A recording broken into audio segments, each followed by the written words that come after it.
Tá no ar o Meu Bloco na Rua, série em 5 episódios sobre blocos de carnaval do Rio de Janeiro. Eu sou Ana Gabriela Nascimento. Eu sou Irla Franco. E eu sou a Raquel Araújo. E a gente faz parte da Pode Sim, central e produtora de podcasts feitos por mulheres.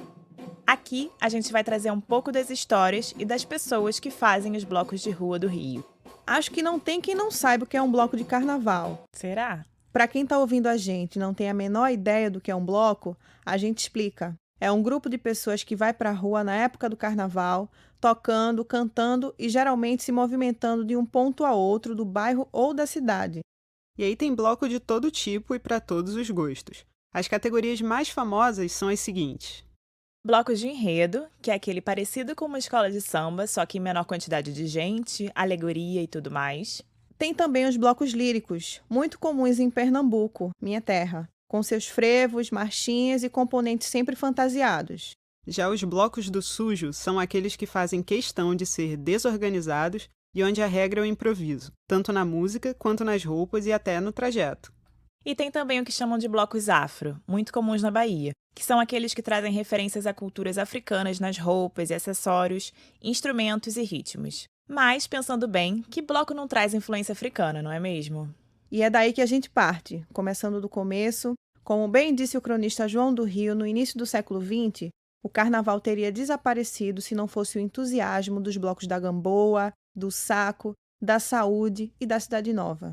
Todas essas são regiões da zona portuária do Rio, onde nessa época viviam muitos descendentes de africanos escravizados. E foi nessa parte da cidade, perto dos candomblés, bares e cortiços, que se multiplicavam na virada do século XIX para o século XX, que nasceram muitas das associações carnavalescas e dançantes, organizações que tinham um jeito parecido com um dos blocos que a gente vê hoje nas ruas. Por ali, no carnaval, desfilavam o Rompe-Rasga, os Teimosos Carnavalescos, os Filhos do Inferno, o Rei de Ouros, os Amantes do Sereno e muitos, muitos outros com nomes mais ou menos sacanas do que esses. Pois é. E apesar disso, todos eles foram banidos das ruas logo no início do século XX por causa da política civilizatória, higienista e racista em voga na cidade naquele momento. O novo projeto de cidade, capitaneada pelo então prefeito Pereira Passos, não comportava a alegria do povo preto. Mas é claro que ela não morreu, e o bloco do Malunguetu, que abre a nossa série, propõe o resgate dessa narrativa. O grupo de pretas e pretos se organizando e fazendo carnaval de rua no Rio de Janeiro, que é como o Malunguetu se descreve, pergunta: quantos pretos têm em seu bloco favorito? A gente conversou com um dos fundadores do Malunguetu, o Tarcísio Cisão, músico e grande figura do carnaval de rua do Rio. Eu faço música desde 8, 9 anos de idade, mas eu sempre fui forçado. Até por um dia minha mãe obrigou a fazer flauta doce num lugar que eu faço até hoje, né? Na ProArte. Quando eu comecei lá, eu vi uma realidade totalmente. Eu mais 3 pretos, já começou de cara. Assim. Todo mundo branco, uma realidade totalmente diferente da minha. Então, o que me fazia estar lá não era por gostar, era a experiência. Primeira vez que eu andei de avião, primeira vez que saí do país, minha mãe que sempre existiu. E assim eu fui crescendo, mudei de instrumento de flauta, passei a saxofone. Com 14 anos, o Kiko Horta, o Paulino faziam parte da ProArte. E até que eu recebi o convite deles para fazer parte do Boitatá. Isso foi o primeiro bloco de carnaval da minha vida. Eu também não queria ser músico, mas eu queria estar daquele lado. Eu não queria ser músico, mas eu estava ali, 14 anos, imagina, 14 anos. Tu vendo pessoas que só vê na televisão, tu via do teu lado. Tu vai querer sair dali por quê? Não queria. Eu não queria sair dali, mas também não queria manter aquela carreira. Até que minha mãe me convenceu, mas o carnaval entrou nisso, que eu comecei a tocar com boitatá, depois saiu na terra, aí foi uma porrada de bloco. O Malunguetu surgiu em 2018 e, além de bloco de carnaval, também faz shows, performances e promove discussões. O principal objetivo do grupo é ativar o protagonismo negro na cena dos blocos de rua do Rio e especialmente nos do eixo Centro e Zona Sul, a área mais privilegiada da cidade. Cisão, o que vocês estavam fazendo quando surgiu a ideia de criar o Malunguetu? Eu me lembro de todos os detalhes desse dia. Eu fui para um bloco anterior, que foi no jogo de Brasil e Bélgica. O Brasil perdeu para a Bélgica nesse jogo, de 1-0. E eu estava no churrasco nesse lugar. E quando acabou o bloco, as pessoas que eram protagonistas do bloco eram brancas. E quem estava na função de estar ali batalhando eram todos negros. Aí eu falei assim, cara, tem uma coisa certa que está muito certa que eu não estou enxergando. Aí eu fiquei imaginando isso, aí o bloco foi correndo. Na hora que começou o bloco, eu peguei meu celular, a primeira coisa que eu falei Foi com um amigo meu que falou assim, cara, a gente precisa mudar esse cenário. A forma que está sendo conduzida a situação está muito diferente da realidade, sabe? Os negros estão sempre atrás de tudo e o protagonismo é de outras pessoas. Quantos blocos no Rio tem protagonismo branco? Os negros estão lá sustentando, fazendo a missão, tocando pra caralho. E quem leva o crédito é outra galera, mano.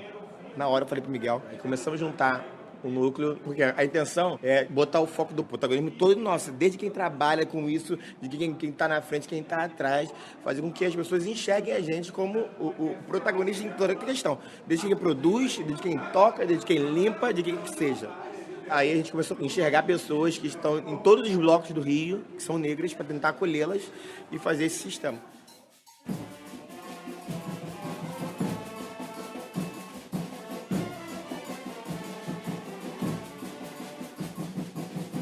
Outra coisa muito importante para o Malunguetu é a participação feminina, tanto tocando quanto tomando as decisões do grupo. A gente conversou sobre isso com a Luna Leal, professora de dança afro e responsável pelo corpo cênico do bloco. Será que a gente é a maioria? Eu acho que não. Mas a gente tem muita mulher e as mulheres, assim, a percussão tem muita mulher, o sopro não tem tanta, mas tem uma galera. Pra gente é muito importante, principalmente porque a base da nossa sociedade brasileira, a mulher preta tá lá embaixo, né? Pra gente é importante trazer esse lugar da mulher preta estar nos lugares de liderança, pra isso também, pra gente poder não se esquecer que a gente tá na base, né? E a gente precisa estar em lugares de disputa, né? Apesar de formado há apenas 2 anos, o Malunguetu já coleciona momentos especiais que confirmam a necessidade do bloco de existir. Somos da Zona Norte, somos da Zona Oeste, então a gente precisa estar nesses lugares. A gente quer disputar esse lugar simbólico do centro, mas queremos estar com os nossos. Então fazer aquele evento do Samba da Serrinha, cara, a gente saiu de lá, todo mundo muito emocionado. A gente ficou muito tenso, né, porque a gente, querendo ou não, coloca alguns dedos na ferida, quando a gente tá levando o Malunguetu, só que a gente tava fazendo pros nossos irmãos. A maioria era preta lá. Então, assim, foi de uma força do caralho. Foi um dia maravilhoso, assim. Acho que eu nunca vou esquecer pisar naquele chão sagrado da Serrinha, aquela ancestralidade, né, do jongo. Mas ali foi foda, né? Foi foda. Esse bloco já começa especial no nome. Malungo é como os escravizados que vieram da África no mesmo navio se chamavam um ao outro. Malunguetu pode ser tanto uma pergunta, Malungo, e tu? Quanto pode ser uma afirmação, Malungo é nós, já que Etu, no idioma quimbundo, significa nós. E no ensaio que a gente foi, esses 2 sentidos ficaram bem nítidos, questionamento e identificação. Na verdade, o carnaval, essa onda de ir pra rua, né? Ela começa, pé no chão mesmo, ela começa com os ranchos, né? Lá em 1860, 50 e pouco. Então, o Hilário Jovino tinha o seu rancho, Seata tinha o seu rancho. Então, a comunidade preta, que era, em sua maioria, descendente de baianos, né? E pernambucanos que residiam aqui na Pequena África, tinham seus ranchos e iam pra rua, né? Então, assim, pra você ir pra rua também, você precisava passar na casa das tias baianas, as mães dessas pessoas, e pedir a bênção. Então, esse carnaval de rua é nosso.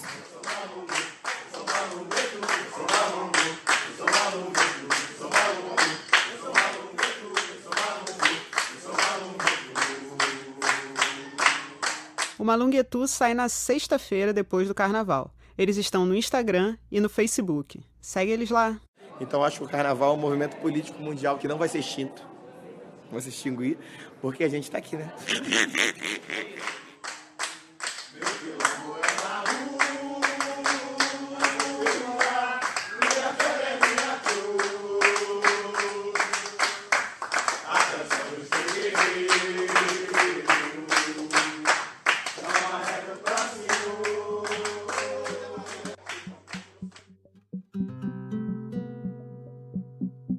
E chegamos ao fim do primeiro episódio da série que ainda vai ter Banga La Fumenga, Cordão do Boitatá, Sargento Pimenta e Fogo e Paixão. Essa série tem a produção de Raquel Araújo, Luísa Salles e Júlia Souza. Roteiro e entrevistas de Ana Gabriela Nascimento. Captação de som de Irla Franco e Raquel Araújo. Responsável pela gravação, Daniela Pastore. Narração de Ana Gabriela Nascimento, Raquel Araújo e eu, Irla Franco. E músicas tocadas pelos blocos Malunguetu, Banga La Fumenga, Cordão do Boitatá, Sargento Pimenta, Fogo e Paixão e seus artistas. Edição e identidade sonora de Raquel Araújo. Essa é uma produção da Central Pode Sim. Segue a gente no Instagram, _PodSim, e no Twitter, PodSim Podcasts, para conhecer nossos trabalhos. Obrigada e até a próxima!